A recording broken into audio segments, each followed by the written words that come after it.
We're continuing a very short series here on the things that you need to have ready before you install Windows. In previous videos, we've already talked about the hardware requirements and having your applications all together one spot so that you can install them.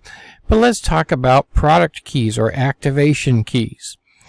Many products that you purchased online or in a box may have had a product key that you had to put in order to activate it.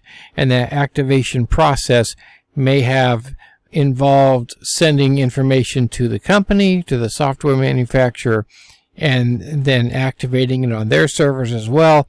Others are simply local on your machine. There are a number of ways that this is done, including Windows itself has some interesting ways in which all of that is done. Now, I'm not going to guarantee that you can get every activation key that you need this way, but one thing I like to do is to use something called License Crawler. If you just Google it, you'll find it. And it's helpful for backing up a lot of those keys. Anything that's stored in the registry, it's able to find those keys and give you a report back.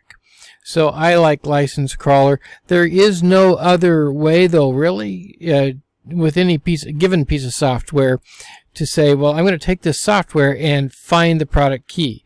You may not be able to just find it in the software itself.